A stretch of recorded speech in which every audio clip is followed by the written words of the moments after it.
sommes là aujourd'hui pour manger dans un restaurant français, Café de Paris.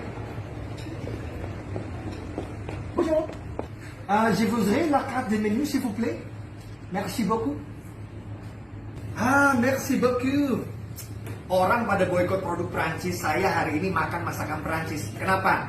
Karena Nabi Muhammad mengajarkan kepada saya umatnya untuk memaafkan penghinanya. Bon appétit.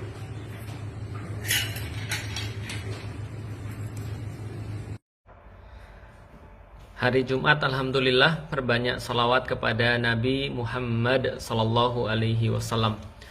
Ada yang bilang Nabi itu kan orangnya lembut, orangnya pemaaf, orangnya tidak mudah tersinggungan. Jadi kalau seandainya Nabi dihina, ya Nabi nggak akan tersinggung dan pastinya akan memaafkan orang-orang yang menghinanya. Benar, itu kan Nabi. Tapi kita kan bukan Nabi. Dan kalau kita bukan Nabi, ya contohnya beda.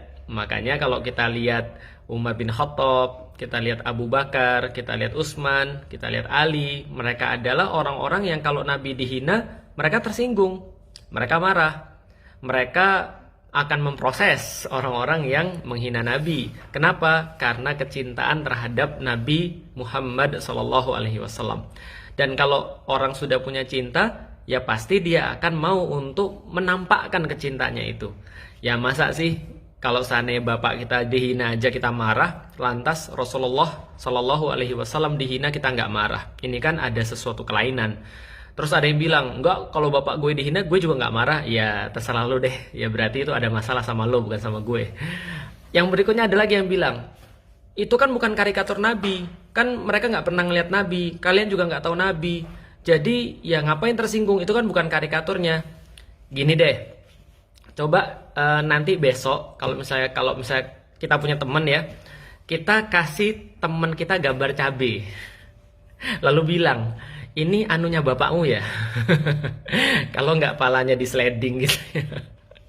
Kenapa? Ya karena penghinaan itu yang nggak harus pakai gambar asli. Lagian kalau seandainya itu gambar asli ya nggak ada masalah gitu loh maksudnya. Tapi kan justru karena tidak ada satupun yang bisa menyamai Rasulullah, justru itulah kemudian ketika digambarkan, apalagi digambarkannya dengan yang sangat ekstrim gitu ya, dengan sangat menjijikkan, dengan sangat misframing itu, maka ini menjadi masalah besar.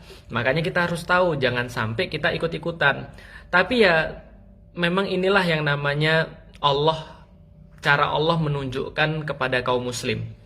Jadi ada orang-orang ketika ketua partainya dihina, ketika pemimpinnya disindir, ketika kemudian ya taruhlah atasannya dikritik gitu ya, itu langsung ngamuk sengamuk-ngamuknya. Bahkan sampai ngelapor polisi, bahkan sampai wah segala macam lah dilakukan.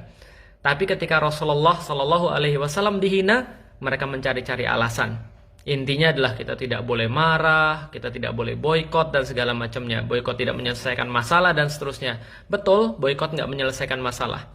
Tapi itu adalah yang paling ringan yang kita bisa lakukan ketika kita merasa sayang pada Nabi Muhammad SAW yang sekarang sedang dihina terang-terangan oleh Perancis dan pejabat-pejabatnya dan pemimpinnya tentunya.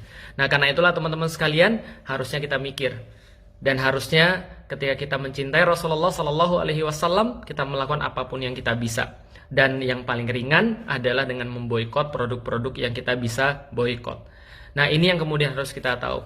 Allahumma sholli ala Sayyidina Muhammad. Mudah-mudahan senantiasa kita mencintai Rasulullah, karena itu adalah bagian daripada cinta pada Allah Subhanahu wa Ta'ala.